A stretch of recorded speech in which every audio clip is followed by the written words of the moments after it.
ನೋಡ್ರಿ ದಶಮಾಂಶಗಳ ಗುಣಾಕಾರ ಈಗ ನೀವು ನಾರ್ಮಲ್ ಗುಣಾಕಾರವನ್ನು ಕಲ್ತಾರೆ ದಶಮಾಂಶಗಳ ಗುಣಾಕಾರ ಮಾಡ್ತಾರ ನೋಡ್ರಿ ಕೊಟ್ಟಿರ್ತಕ್ಕಂಥ ಸಂಖ್ಯೆ ನೋಡ್ರಿ 12.5 ಗುಣಿಸು 4.2 ಐತಿ ಇಲ್ಲೇ ಮಾಡ್ರಿ ನೀವು ಬಿಂದುವನ್ನು ಗಣನೆ ತೆಗೆದುಕೊಳ್ಬೇಡ್ರಿ ಹಂಗ ಗುಣಾಕಾರ ಮಾಡ್ರಿ ಇಲ್ಲಿ ನೋಡ್ರಿ ಯಾವ ಚಂದ್ರ 125 ಗುಣಿಸು 42 ठीक ನಿಮ್ 42 ಮಿಕ್ ಬರ್ತಾವು ಬರಂಗಿಲ್ಲ ಬರಂಗಿಲ್ಲ ಏನಪ್ಪ ಒಂದೊಂದು ಸ್ಥಾನದ ಗುಣಿಸಿಕೊಡ್ರಿ ಫಸ್ಟ್ ಏನ್ ಮಾಡ್ರಿ ಎರಡು ಗುಣಿಸಿ ಎರಡು ಇಲ್ಲೇ 10 ಒಂದು ಕೈಲ ಕೊಡ್ರಿ ಎರಡು ಎರಡ್ಲೆ 4 ಒಂದು 5 ಎರಡು ಒಂದೇ 2 ಇಲ್ಲೇ ಮಾಡ್ರಿ ಒಂದು ಸ್ಥಾನವನ್ನು ಖಾಲಿ ಬಿಡ್ಬೇಕ ठीक 4 5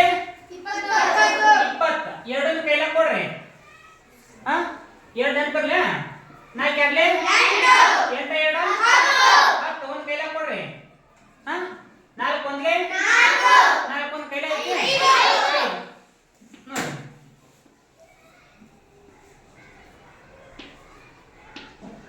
ಇಷ್ಟು ಬಂತ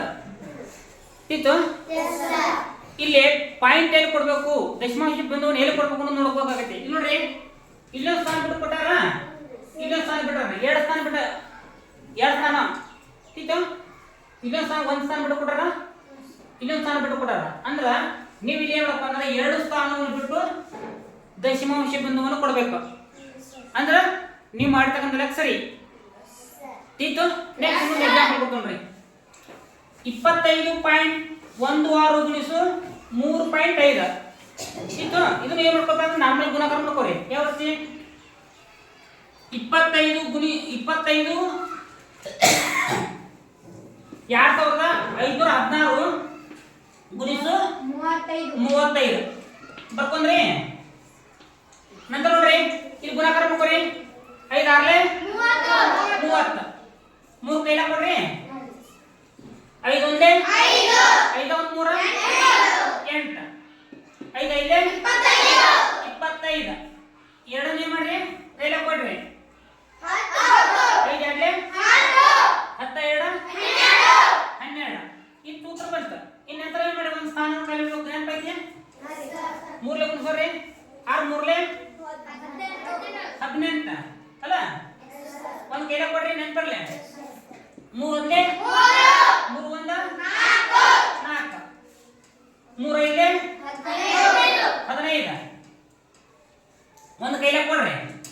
3 2 6 1 7 ನೋಡ್ರಿ ಇವನ್ನೆಲ್ಲ ಕೂಡಿಸ್ಕೊರಿ 0 8 16 ಒಂದು ಕೈಲ ಕೊಡ್ರಿ 5 4 1